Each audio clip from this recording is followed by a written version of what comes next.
Greetings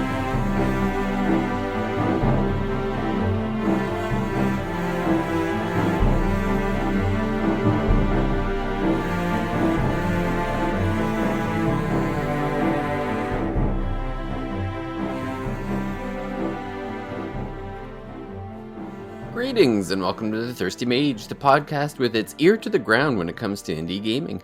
Welcome to the podcast, I'm David Lloyd, and this episode we're sharing our opinions on a couple of indie games that recently released for the Nintendo Switch and the Steam Deck, which is Darkest Dungeon 2 and Gestalt, Steam and Cinder.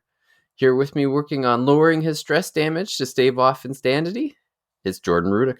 Why is it that whenever I do go insane, the results or the consequences are always very severe and negative? Like I would like to go insane and have something good happen at the end of that. But yeah. I digress. We'll get into that when we get to Darkest Dungeon. Anyone who's played the game or the first one might know a little bit of what I'm talking about here. But gosh, it's been a hot minute since we've gotten together.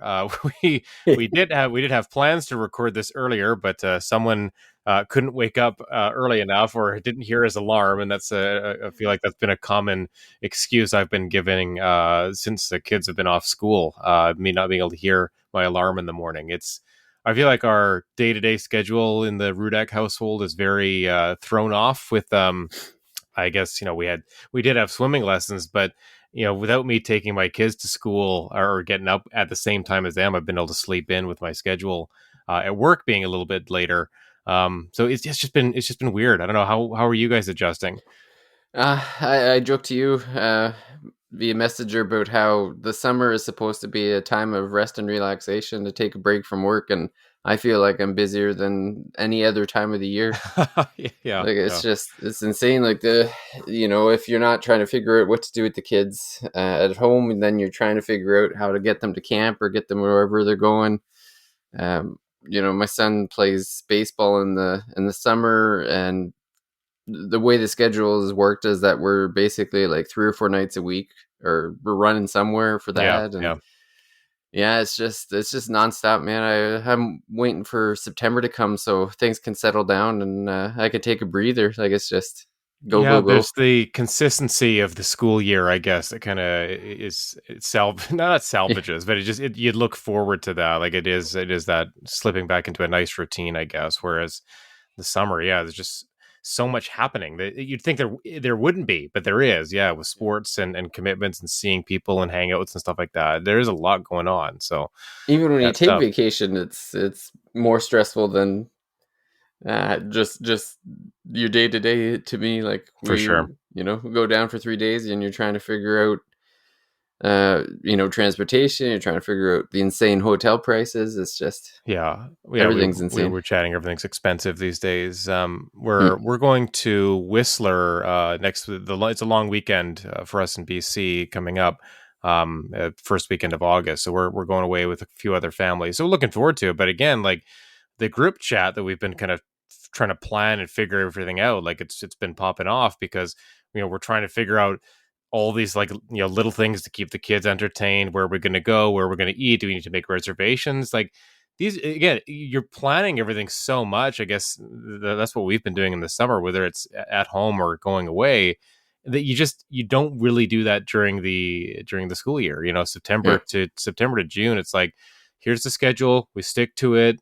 You throw in a couple things here and there, but it's not like you're trying to plan to the nth degree or something like that. So it's a totally different time. And so it's I feel like, we're into like the second half of it now, basically. And I'm still adjusting. So I don't know, like by the time I'm fully adjusted, it's going to be back to school for everybody. So yeah, it's just proof that it doesn't matter. You don't have to be in the pitch black dungeon of some cave somewhere to take stress damage. Absolutely not. No, just trying to get through a regular working day in the middle of July it gives enough stress to send you to insanity on its own. I feel like my health meter's been fine. I'm not taking a lot of physical damage, but the mental damage has been accruing slowly and steadily. So that's a kind of a funny thing. But no, it's been just in terms of gaming for me personally, it's been kind of a weird time. Like we were just chatting about, there haven't been a lot of major releases,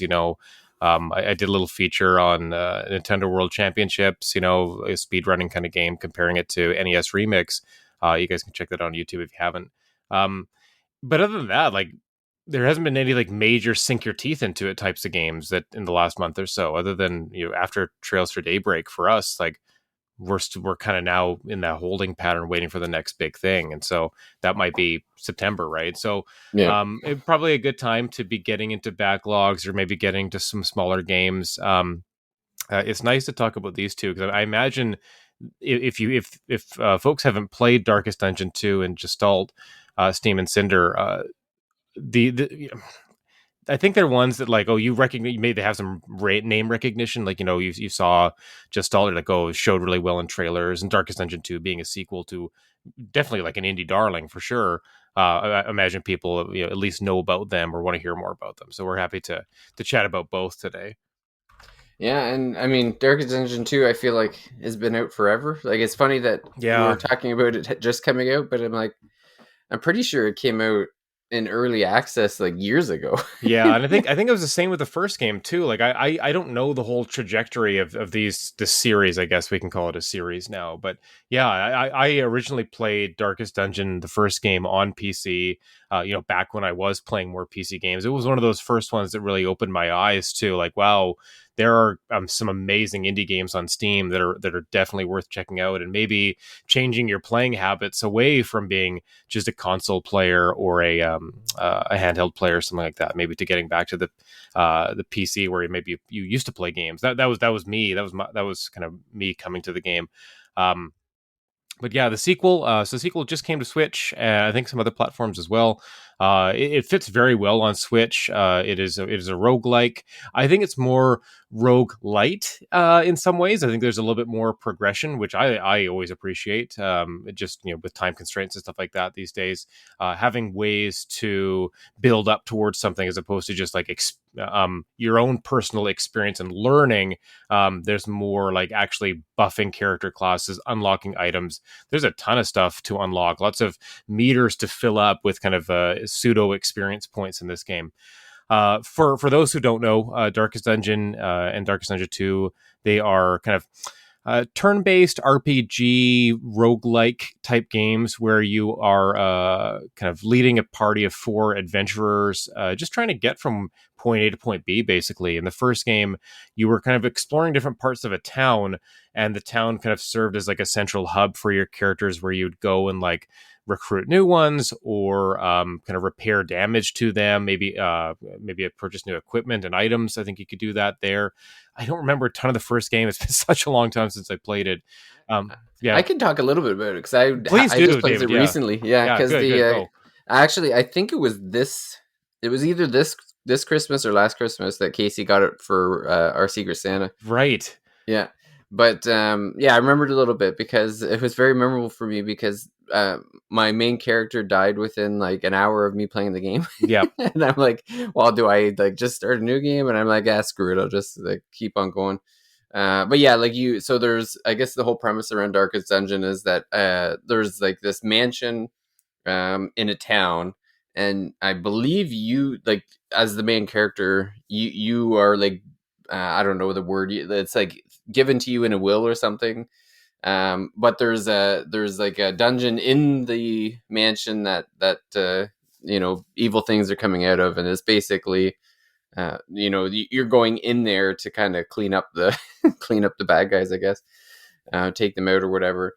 And so yeah, there's in the town, like I don't think everything unlocks at the beginning, but there's like a bar, and then yeah, there's an armory. I'm pretty sure there's like a spa because that's one of the, I remember that being one of the things Yeah. that reduces stress or whatever. And so there, yeah, you're unlocking and building the town so that you go in for a bit, and you come out when everyone's too stressed, and then yeah, you take advantage of, like, you might want to build up a party where you're like leaving people behind, not taking them every single trip because one of the features is that they're stressed out, so you, depending on their personalities, like different areas, like some people just want to be left at the bar to drink and their stress will go down, and others need to go to the spa or whatever. And so there's different ways to do it, but There's permadeath. So, like I said, when I set up my main character, and then I hired some people. You can hire different kinds of characters to go down with you. And then yeah, if you like, I lost my main character, and it was a permadeath, so I just kept going with like the hired help from then on in. And yeah, there's different classes, and then you're kind of it's like you said, it's a turn-based RPG, but there's some strategy to it, because the I don't know if this is the same in the second, but in the first game, depending on the order, like, because there's four characters, and then the order of the characters in like the line makes a difference in like battling and stuff, because Yeah, it's the same in the second one. Yep, that yeah. you want to choose like a melee class to be in the front, or a mixed class to be in the middle, and then like a caster or healing class in the back. Yeah. So there's a lot of strategy to it as well. But yeah, it's like you said, the roguelike part is that you're kind of going in and seeing how far you can get before you have to retreat and regroup, and then you just like, it's basically just like a cycle of that. Yeah, cool. So yeah, that's a good kind of synopsis, and that definitely rings a lot of bells. So going off of that, where the second game is a pretty big departure is, rather than like being in a town, in this hub and like leaving people there and stuff, you're now like part of a caravan, or like stagecoach. And so your party of four hops in the stagecoach, and you choose like a section of the map, like an area, like the coast or the mountains or the forest, and you go through a few different parts of that area. I think you're trying to get to like this mountain at the end of a run. I get that's like maybe considered a successful run. I haven't done that yet. I guess I've been too scared to push too far, or by the time I get to like that third segment of the area, like I've lost a character, or everyone's too weak, and I know I'm not gonna be able to push through. So I kind of I retreat with my gains that I have so far, and I just kind of cash them in and start over again, I guess. But yeah, you take the stagecoach and you go through the three segments of an area, and you're kind of driving the stagecoach along a path. And along this path, like, it branches off like 10 or 15 times, and each branch kind of let's say it branches off in like a forking Y pattern. You'll sometimes you'll know what's going to come, sometimes you won't know. And you can kind of plan your route. Other times you have to make like a more split second decision when you get to the fork. Do you want to go to a place that maybe will illuminate the whole map for you, or do you want to go to a place that will allow you to access like a narrative kind of plot point, or let you learn a little bit more about the backstory of one of the character classes? So there's this more deliberate narrative, I guess, behind each of the characters, which is cool. So like, for the witch doctor type character, I looked through I think each character class has five plot points that you can unlock. And so you learn about like how they became a witch doctor, like what drove them to that, like the experiments they were doing, and how like they turned from like being maybe a delinquent kind of student or an ostracized student to, kind of superseding their instructor and going into like dark magic kind of thing. So it's neat. Like I like that. That's one of the choices you can make during a run, is to explore like a narrative side of the game. Um, Other than that, like, there's a lot of places where you're just running into enemies or collecting treasure. But again, you don't always know what you're going to find unless you maybe unlock or access some kind of a tower slash like lighthouse that illuminates the whole way forward for you. Um, you're in charge of steering this stagecoach uh, throughout the whole map. And yeah, you're on kind of like a track, but you still have to go like left and right and forward around this track. And your stagecoach can take damage as well. And so if it takes too much damage, it's hilarious. You might be in a battle with a group of three or four enemies, and one of your characters, every round, and it'll be randomized, they can't take a turn because they have to fix like a wheel on the stagecoach. So you'll have your four characters in the line ready to fight, but on a given round of turns, one of them will not be able to act because they're fixing your ride, and so you'll only be able to fight with the other three. So there's a lot of like kind of strategic situations that come up where you have to make these decisions. It's less about planning and more about how well do you react to situations. So I think I like that part of the game a lot. um, I think a lot of the classes return from the first game as well. Man at Arms is kind of like a frontline kind of tank type character. You put him probably in the front position of your group of four. Highwayman, he's got like a pistol and a dagger. You can keep him kind of middle of the pack, and he can kind of do both. Um, There is the witch doctor I mentioned. I'm going to keep him at the back because he can poison the frontline enemies, and then he can blind the backline enemies. He can also heal your party as well, so he's quite useful to have. I can't think of the third character I had, but she was similar to the Highwayman, where she could kind of do ranged attacks or close up ones. I think she could also do a lot of attacks where she could make the enemies bleed as well, so they're taking damage per turn. And you really have to think about like what your strategy is for every battle. Like, are these enemies where you have to take them out quickly?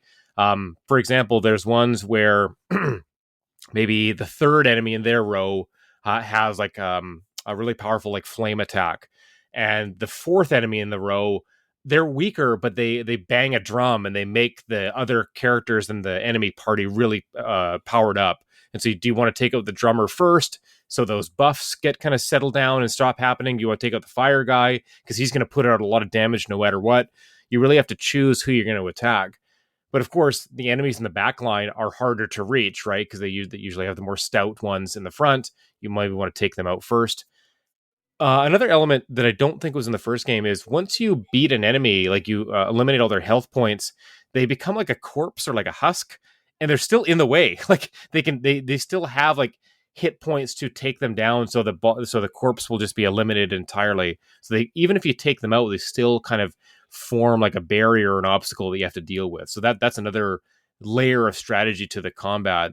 I'm pretty sure that was in the first one. It was in the first one. Okay, cool. Yeah, Yeah. yeah. I That was remember something I like hadn't remembered. the bones, like I think Yeah, because you yeah. could get into like a necromancer and they'll like reanimate the bones or something. Yeah, Like, I've had guys. that where I was fighting some of the bosses. The bosses can like raise their army back up. So you probably want to focus on the boss in that case. But Yeah, yeah, so one thing that happens between every segment of a level, let's say there's 3 segments, in the middle of each one, you'll get to an inn, and so you stop at the inn. That's your chance to kind of use some items to replenish your character's health. But early on, all the food you're going to have is rotten, and so like you can give it to your characters, but they're probably going to get sick afterwards, right? So it's just one of those like roguelike things where like the yeah. beginning of the game is very hard, right? Before you've like put points into unlocking things, before you've explored and really gotten your bearings about the game, it's very punishing early on. They have a lot of those games have this kind of funky difficulty curve where it starts out really hard, and then as you learn more, it starts to get more manageable. And by the time you've kind of like, in roguelite, especially once you've put some points into different, character classes and opening up items and trinkets and equipment that you can put on your characters. Once you've done that, like the first few areas of a run will seem like a cakewalk, and then you're just kind of all you're doing is preparing for that final segment to get up to the top of the mountain, I guess. But yeah, I like it a lot. I think I like it more than the first game. It feels like they've kind of taken what was good from the first game, kept that, just added some interesting new wrinkles. I like the caravan aspect. I like how as you go through each area, you don't know what you're going to encounter necessarily. I like that every character class has their own like story arc to explore. I think those are neat. They kind of play out in little cutscenes. They're not overly long, but each one kind of feels like a neat reward for continuing to do different runs. Um, there's a lot of character classes to unlock. I think there's maybe more than the first game. I think there's about 15 or so. I've only Oof. unlocked Yeah. other than the 4 default ones. I've only unlocked a couple other ones. But they're cool. Like they all feel like they have their own strengths and weaknesses, and so you get to kind of customize like that, which is nice. And then even playing them in different uh, configurations of 4 for your row feels like you're playing the game differently that way as well. Um, During your run, you'll get experience points when you reach every inn that allow you to upgrade your character's abilities as well. Those reset on every run, but what's neat is that because they reset, you can kind of build out your class a little bit different every time you play as well. So maybe the first time you go, your man at arms, you build up his defensive abilities, which where he can shield other characters. Maybe on a different run, you build up his offensive stuff, so he's more like a bruiser in the front line, maybe taking some damage and not shielding people, but trying to end battles more quickly. So you can play it like that too. Trying to think what else did I like about the game. So what there's a there's a lot of things to consider. We were joking earlier about like insanity and stress and stuff like that. So you're still worrying about your insanity meter, or your stress meter, which is a separate kind of health looking meter under your green health bar. So you have your health bar, which is kind of numerical, like you can see how many health points you have left, and those tick down as you take damage. Then you underneath that you have a separate meter that fills up. They're like these little blue boxes, and there's about maybe 10 or 12 of them. And as when it fills up, your character undergoes like an insanity check, basically. You're gonna fail. At least I have like 90% of these, and then they go crazy. They lose all their health. They get super stressed out. They can't really function, and so you have to heal them immediately, or they're going to be in big trouble. On a rare occasion, when that stress meter fills up, they'll be galvanized, and they'll kind of like do a not last ditch effort. They'll instead be like overpowered. They'll be like kind of take that stress and turn it into something positive and become super confident, and they'll gain some buffs or something like that. I've only seen that like once or twice, and every time it happens, I'm shocked. I'm like, oh, we might actually win this thing because now my characters are a lot more powerful than I thought they were going to be, or maybe their health had been low, and then their stress meter ticks up full, and they get powered up, which is great. The bosses are hard. A lot of the kind of second and third area, kind of even regular enemy fights become pretty tough, because by that time you've taken damage, or your characters they're just not as sturdy and robust as they were when you started out. Maybe you haven't picked up like good enough items or good enough equipment to kind of bolster your forces. Yeah, I mean, runs, as we know in this genre, like runs can just not go great. But the nice thing is about this game is even if a run doesn't go well, you can acquire some of those narrative points, and so you feel like you've unlocked some story, which is fun. Or you bring home these items called candles. And I don't know if you lose them all if you don't cash them in. I don't think you do, but you acquire these candles, and those are what you use to cash in for rewards at the end of a run, successful or otherwise, I believe. So you can cash those in for every single character class has a meter that you can fill up to make them stronger, basically. Maybe make their defense better, make some of their attacks better. You can use these candles to unlock different classes, to open up different item possibilities for the caravan, different item possibilities for the inn, different trinkets you can equip, different just, I think, consumables. So all different items that you can unlock. There's other things I haven't even gotten to that I think you can use for, it's called remembrance or something, or memory. And I think, I don't know exactly what it is, but maybe, other things from a run can carry over. So I still feel like I'm scratching the surface with this game. There's so many, little things to know to be successful. And so, like, again, the first 5 to 10 hours of this game, I think you're just getting your feet wet. You're figuring out what do things mean. There's a lot of, the tutorial is very brief, doesn't give you a ton of information, but it does unlock all these pages you can read through. And I think just to really get the most out of the game, you probably do want to stop after like a run or two and just start doing some reading of the in-game, like kind of encyclopedia tutorial stuff, because it'll tell you what do the symbols mean, what are the different mechanics at play, and I think understanding this game does take a while, but it will pay off when you get there. I do feel like there's a fair bit of I don't understand yet, but I know where I can get that information when I do want to look up stuff. There's so many buffs and debuffs that enemies can put on you and you can put on them. And just knowing what all the symbols mean, like that takes a lot of figuring out as well. You want to be trying to combo things with characters, putting a particular status on an enemy and then having one of your other characters follow up for like bigger damage. I think that's a big part of being successful. But yeah, just a lot of learning to do in this game. So even if you've played the first game, even recently, and you're familiar with it, you get it. I think there's still a lot to learn with this one. I think it does add a lot of meat to the bone. And so, yeah, I'm digging it. I'm looking forward to getting back to it. I kind of fell out of the mood for what it was doing, or for like a darker game like that. But I could see myself like around, when it gets summertime's a hard time to play a game called Darkest Dungeon, right? Yeah. Like it's so light outside, for at least for us over here in Canada, and the this one feels like a great like Halloween winter type game. When it's cold outside, you're kind of bundled up, you're playing Switch or Steam Deck or whatever. I It's think I'm actually really dark at like 9 at night. it's actually you're actually living the darkest dungeon. You know, Yeah. like you're driving your car or your caravan outside and it's dark. There's nothing like that now. So yeah, I think just it's a little bit out of season, and we've talked about other games like that too, where they come out in the summertime and they don't feel like a summertime game.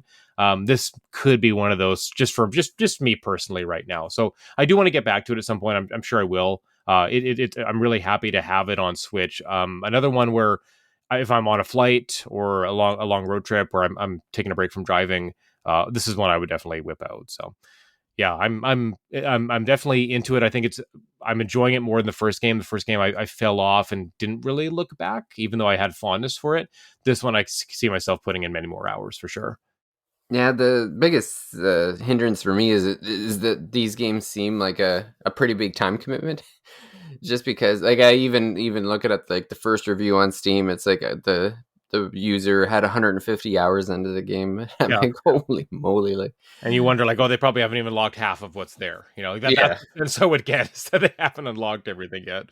Well, that's the thing, and like I'm like right now, like we said at the beginning of the show, like we both after Trails Through Daybreak, there really hasn't been anything to really get into. So I've Yeah, been going into my backlog, and I've been playing Persona 3 Reload, and I'm about 50 hours into it now, and I think I'm about 3/4 of the way through. But it's yeah, like it just seems like even that 50 hours, I'm like, man, like this has been it's been fun, but it's also been a commitment. And I'm thinking like, oh, 150 hours into a rogue, like I just have a hard time seeing myself for sure. Yeah. keeping my attention for that long. I mean, But other yeah, like Slay the it's fun. Spire, like that was Yeah, Slay the Spire for you was like that. That was the one where you yeah, could that's put in true. that much time. But I Yeah. think just for us, like knowing the kind of games that we like, there's not too many games in that genre where we're going to commit over, I'd say even 40 hours. You know, like Yeah. it's hard for us. We're kind of into getting into what's next. You know, we're thinking about the next big game, I guess. Yeah, well, and especially with a roguelike whose genre is just like completely saturated to crazy. It seems like every second game these days is a roguelike. So Hmm. it's one of those things where it's tough. But Yeah, and then if it's not a roguelike, then it's probably a Metroidvania. Which is the game I ended up playing. So it's funny. I put in for review code for Gestalt, Steam, and Cinder. I must have been last year now because it was supposed to come out months ago and it got delayed. got delayed. Yeah, And it's clearly, easy to see why it got delayed because I think the big running theme with this game for me, when I'm going to talk about it here, is that it seems like a game that has the the structure or like the bones or whatever you want to call it to be a great game, but it's just an okay game in the end. And I guess I'll get into it. So right now, I actually thought it was available on Switch, but it's only on not Steam yet. as of Yeah, now. not Yeah, yet. it looks like a game that'll clearly be on Switch though, because this is like a kind of a 16 to 32-bit Metroidvania. It's 2D the whole way through, so it invokes a lot of like Metroid, Castlevania, visuals or whatever. Uh, the the way that it works is that there's like a hub town where again a lot of the same themes here. A hub town where there's like a pub where you talk to people to get information. There's an armorer. There's a library. So you got like your kind of midpoint or centralized location, and then you're going into different areas that are kind of around it. So there's like a vault area and there's a cave area, and so you're kind of going around, and eventually you'll unlock fast travel and that sort of thing. But it's your standard Metroidvania fare where certain locations are locked until you've unlocked a certain ability to get into that area. So the main character, her name is Althesia, uh, Althea, Althea. Althea. Um, I really dig the visual. Like I think the number one thing for this game is that it looks incredible. Like everything about like like I said, the structure of the game is terrific because I find the environments look incredible. It's like a very steampunk world. The kind of background of the thing is that there's like a history to the world where some like abyss opens up in the past, and they use these mechanized suits to kind of fight off the evil that comes out, and then but then the suits end up um, poisoning or not poison like poisoning the minds of the people that use them. So then there's like this religion that comes out of it that says like, oh, these things should be banned. And so there's like these two races that are fighting each other. And but in the present day, the city that you're in, I believe it's called Canaan. It's like basically using like the steam that's coming out of this abyss to kind of run things. And there's this underlying thing where it's like the steam is running out, but the people in charge don't want people to know that it's running out. And so there's all these, there's a lot of cut scenes that explains the story. Mm-hmm. It's I don't know, it's kind of cliche. The story itself is whatever, but the main character Althea is pretty neat. Like it's funny, she reminds me of kind of a steampunk Carmen Sandiego. She's kind of running through. She's kind of got like an Indiana Jones outfit. Her main attack is a sword, and her back or other attack is like a gun. And she has like this huge like flowing red hair. It's like goes down to her knees almost.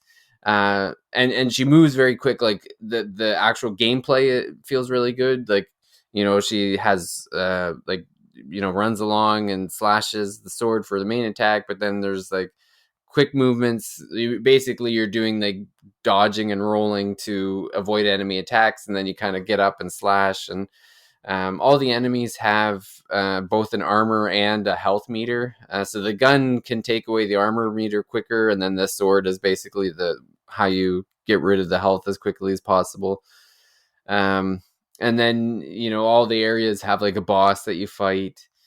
And so yeah, you're just kind of making your way through, and it's again, it's a Metroidvania in the sense of you have to, there's a little bit of backtracking, but it's basically you're getting the abilities to open up new areas. But it's very like this, it's very linear in the sense of like there's a pre-described story of like, it's not just like, oh, I'm gonna see what's over here and explore here, or I'll see what's over here. Like it's where you're going is all scripted. Like you can't go off the beaten path. Like when you get to a certain area, like a cutscene happens and then the story is explained. It's very tailored that way. So it's there's you can, after you've kind of unlocked an area, you can kind of go back and see what you missed or whatever. But it's not like you can do it in any. You can't progress in any order you want. Like the progression is very very set up. And I again, like I said, I love the movement, I love the looks, but my main beef is that it seems like there's not as many enemies in the world, but they're huge damage sponges.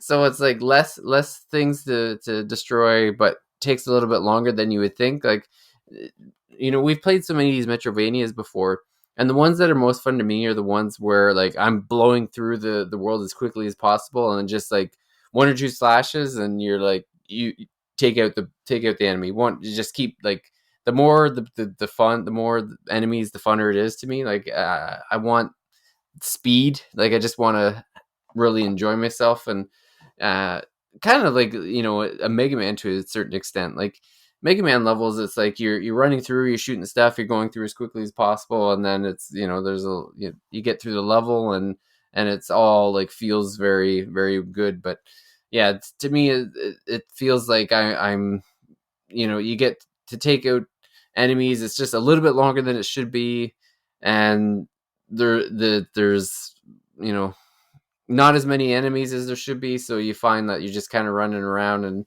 and it's little plain that way, I guess. And then there are bosses at the end of each level, which again are kind of Mega Man-esque in the sense that you get to an area, it gets blocked off, and then you fight a boss.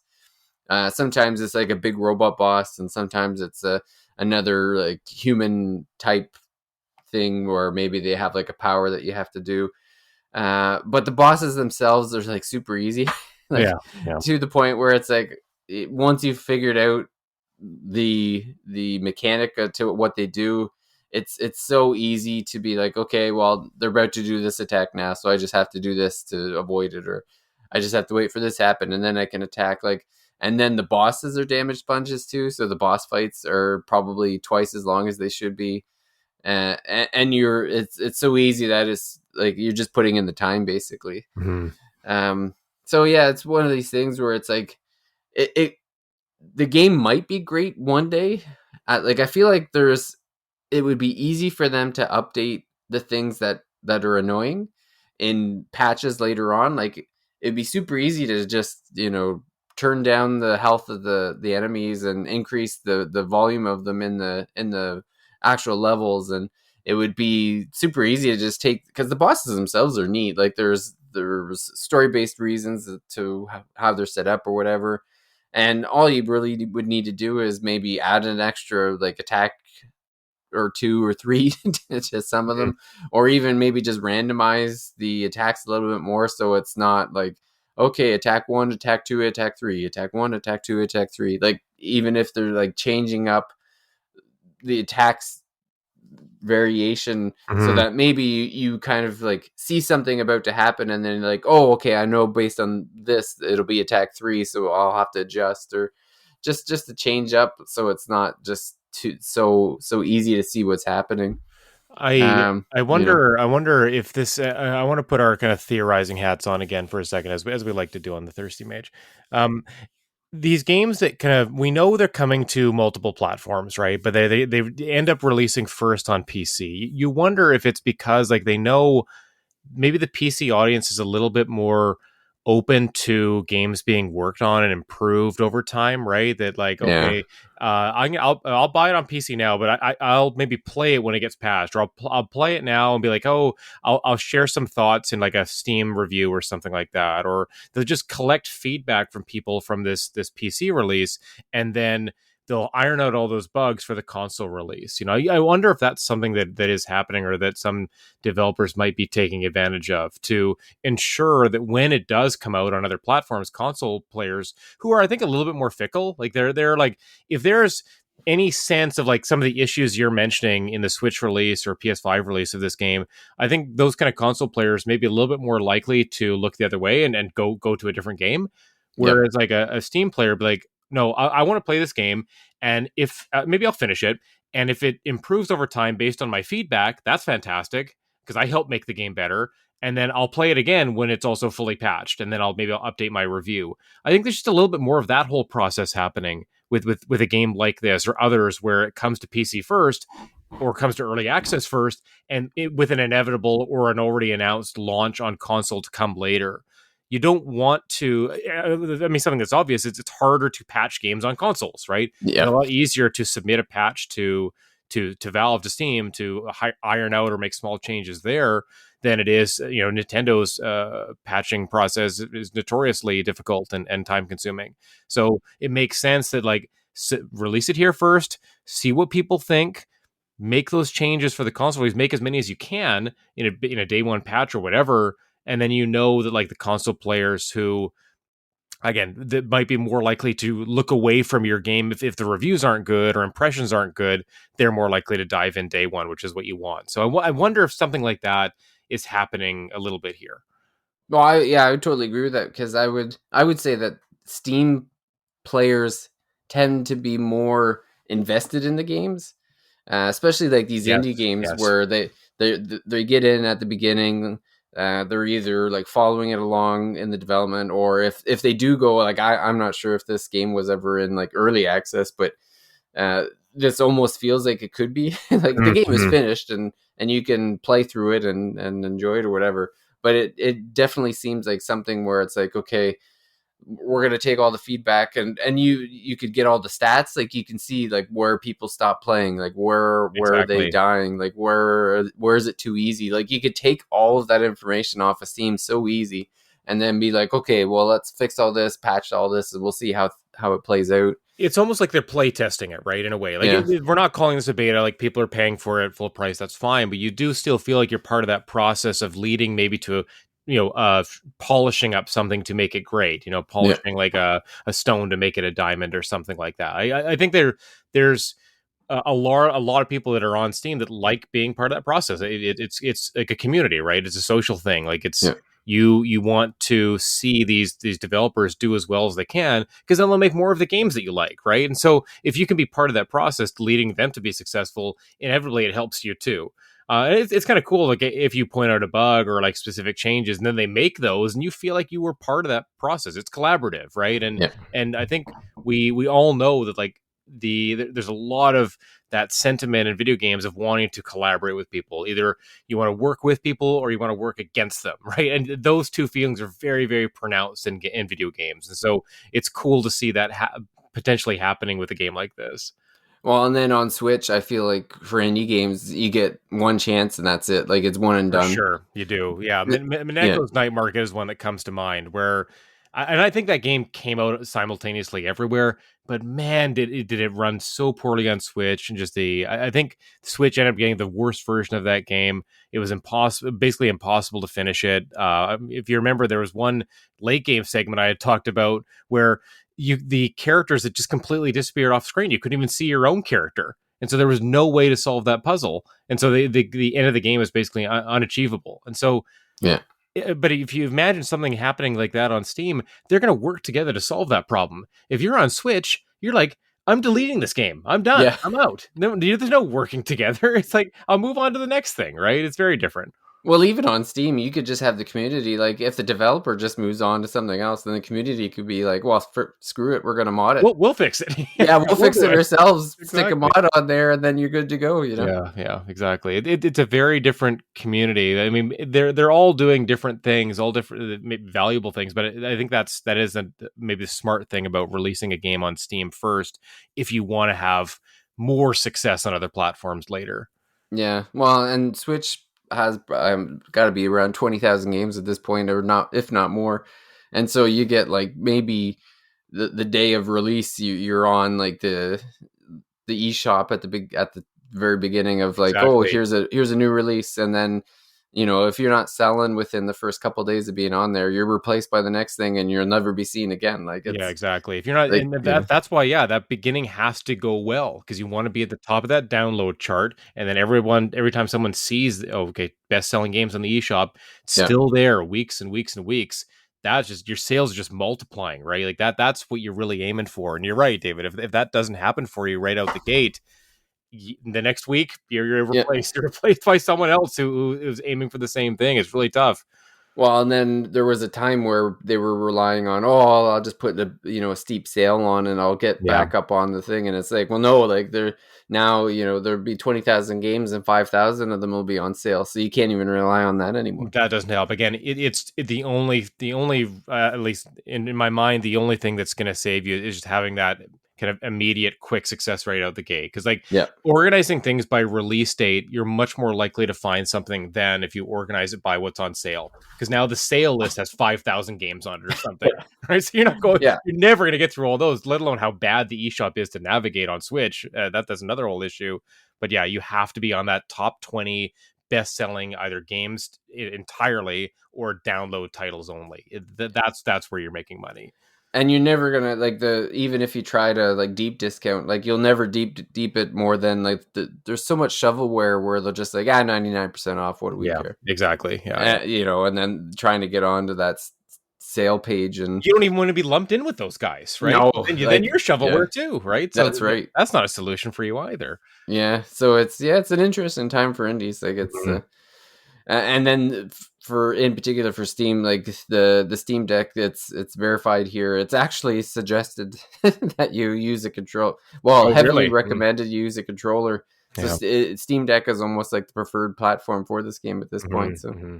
Yeah, that makes a lot of sense. Like I'm just looking at it. There are just the visuals or the gameplay reminds me a little of Metal Slug. Like I don't know if you see that in this game. Like just all the even all the projectiles and stuff like that too. yeah, Um, I'm excited for the Switch release. I do hope that some of the things that you've encountered, David, do get ironed out by that time, and I think they will. Um, but yeah, it's just a tough it is there's a tough environment, tough world out there for games like this where like yeah, it looks fantastic. Like you can't deny that it's like kind of stunning from a visual perspective, like really hitting all those nostalgia checks. But Yeah. if the gameplay doesn't match, then you're right. We're on every platform now, we're saturated with really really good playing video games, and so Yeah. visuals aren't always enough. I think mid to end of console life cycles, we need a little bit more than that. We need more substance.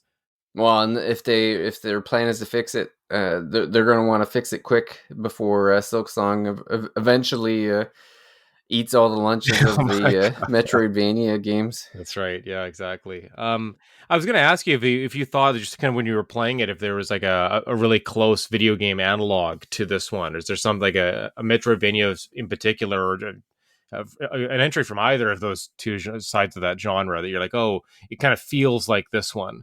Well, it really reminded me of Deedlight. Oh yeah, okay, sure. Yeah, like except Deedlight just seemed a bit faster Mhm. and more like because I think Deedlight was more of a you can pretty much go wherever you want for to a certain extent. Like Yeah. I don't remember. I remember there was a bit of a story, but I don't remember that being like a focal point as Mhm. much as like in Gestalt, you'll enter new area and then you'll watch like a cutscene for a minute or two. And it's funny because I was I'm reading reviews and people were like upset at the cutscenes, like it was a waste of time. And I'm Oh sitting yeah. there like, it wasn't that long. Like Mhm.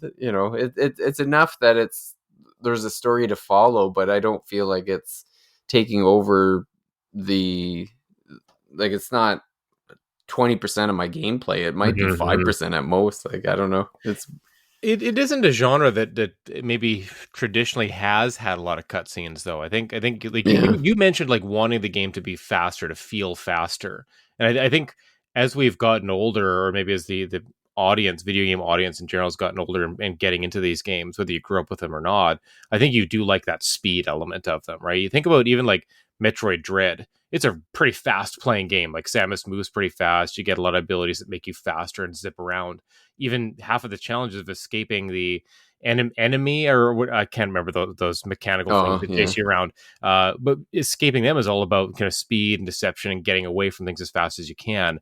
So a lot of the newer entries in this genre do feel like it's not just about like kind of slowly trudging through places, but it's about zipping around. If you're backtracking to places all the time, even Hollow Knight, like when you get all the abilities in Hollow Knight, you're zipping around pretty fast, right? And that Yeah. feels really good. You work up to that, and then once you hit that speed, you're like, oh, this game feels great Yeah. now, right? You really, Yeah. it kind of just takes off from that point. I really really appreciated that aspect of it. You have to earn it, but yeah, a game like this, like if there's not a ton of enemies and it's kind of just feeling a little bit slow and kind of monotonous, like that's not great for again when you're comparing it to other entries in the space. Yeah. Well, it's funny. Like as we're talking, I there's like a live feed on the Steam page of someone going through it and stuff, and it's just reminding me of like I shouldn't have to hit an enemy 8 times to kill him. Like No, I no. should just be hitting him and running and hitting it. Like you'll see, you walk up to like a just a regular old enemy, like nothing special, and you'll hit him once, and then you'll need to dodge an attack. Then you hit him again, and then you dodge another attack, and then maybe Mhm. you hit him like in a little three or three in a row or whatever to kill. And I'm like, that's that was too many. Like Yeah. 5 or 6 hits on one just nobody enemy is just it's too much. Like I Yeah, shouldn't that's have the to. boss. I want the bosses or mini Yeah, bosses to be like that. I yeah, want to hit them multiple times because you it's earned, right? Like, yeah. but if you're fighting basic enemies and they're taking multiple hits, like, do you think there's a little bit of that Dark Souls influence going on here, right? Like, where Maybe. a game where after Dark Souls came out, you would have games come out where following up on it, where basic enemies became really hard, and it would for whatever reason they wanted games to follow in the footsteps of like anyone can kill you, right? Everything is dangerous. Yeah, You constantly have to be on your guard. But in a lot of games, that's not super fun, right? You want to have enemies that are just cannon fodder and you just blow through them because that feels good and that's fun. But when every enemy is like, oh, another chore, or I have to be careful again, I have to be careful again. Like I don't know that's if you're playing a Souls game, fine, but that shouldn't be in every other game too. Like it's yeah. But even in a Souls game, you still when you go back to the beginning and you go start going through again, you're getting through it quicker and quicker every time. Like Yeah, I yeah, remember playing Dark Souls on Switch for the first time and then like getting my butt kicked by like yeah, like just a normal friggin' night at the beginning of the game, and I'm yes, thinking yes. like, man, this game's so hard. I don't know if I want to play anymore. And then you start to level up, or you get a nice sword or whatever, and then all of Mhm. a sudden those characters that took 5, 6, 7 hits, and then you had to really think about. Now you're just like flying through them. Exactly. Well, And that feels really good too, right? When your yeah, character's super powered up. Yeah. and you need that in a game like this, if that. But even when I backtracked, like there was an area that I started the game on and I backtracked to, and then the enemies are still taking 3 or 4 hits, even though I'm Mhm. like 40 levels higher than I was before. Like, Yeah, that's not great. That's a yeah, progression problem, I think. If you don't feel by the end of the game like that you've made like this meaningful upgrading to your character where they are more powerful, significantly more powerful at the end of the journey than the beginning, right? Like I think back to just something basic, Super Metroid, okay? The beginning of Super Metroid, enemies take a bunch of hits, right? And that's fine because you know that once you get the next gun, cut in half. You get the next gun, you're probably going to beat most of them in one or two shots.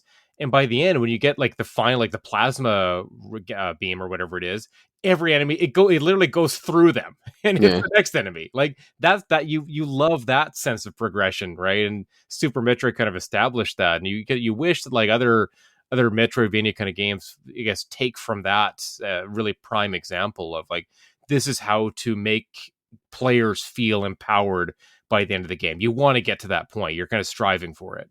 yeah, Yeah, yeah, that's too bad. But I am hopeful that we'll see some changes as the game comes to more places. yeah.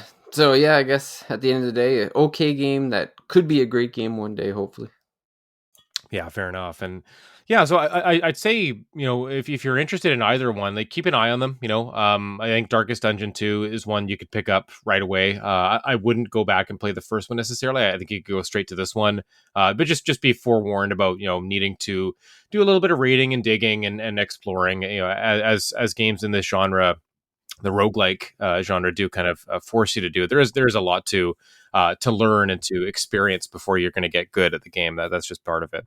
And then with Gestalt, hopefully we'll see some of those little tweaks that kind of added up can have a major impact. Hopefully we'll see more of those as we get closer to a Switch and launch and other places as well.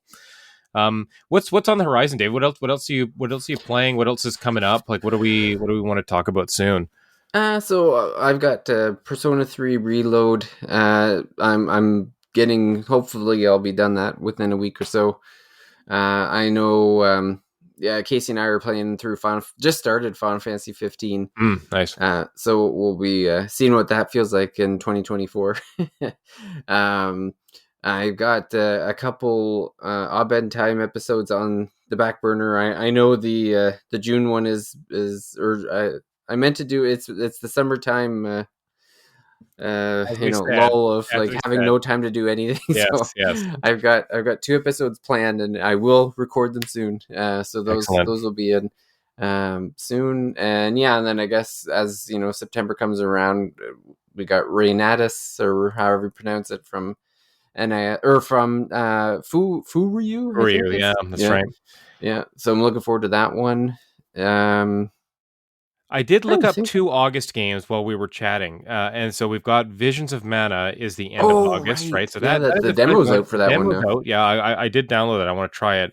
Yeah, And then it's not super in our wheelhouse, but there's Star Wars Outlaws, which I am curious about for sure, if nothing else. Like the yeah, Ubisoft game, which seemed kind of Uncharted esque, Jedi Fallen Order esque, but done by Ubisoft. So we'll see how that turns out as well. So a couple big games to end August, Ubisoft. and yeah, I know, and lead us right into a very crazy September, October, November. Like we're just going to be Yeah. so busy with the big games there, but.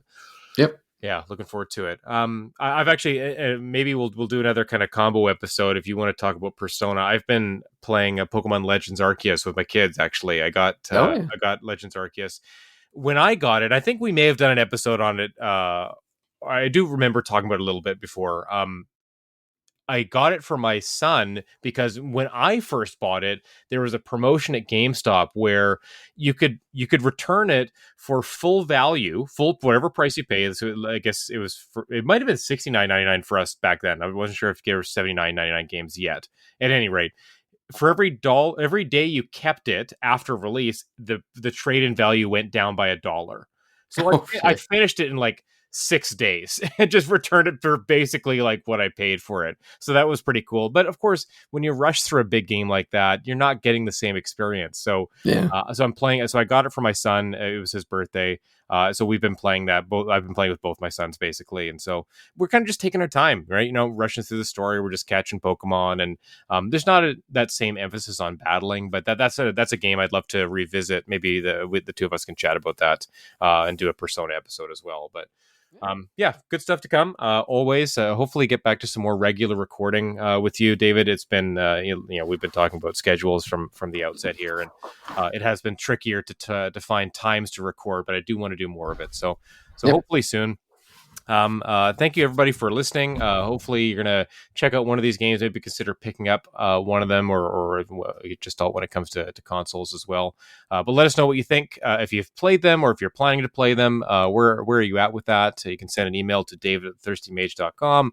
Join our Discord. We've had a lot of new folks joining the Discord lately, which is really cool. So maybe my plugs or our plugs on the podcast are working. So that's great. We'd love to see new faces there. There's always a link to the Discord I think in the podcast notes there Yeah. or elsewhere. Well, even the website, The website's got David thethirstymage.com has it right at the front. There you go. Yeah, so hope everybody has a great week ahead. We'll talk to you again soon on Thirsty Mage, and bye for now. Bye.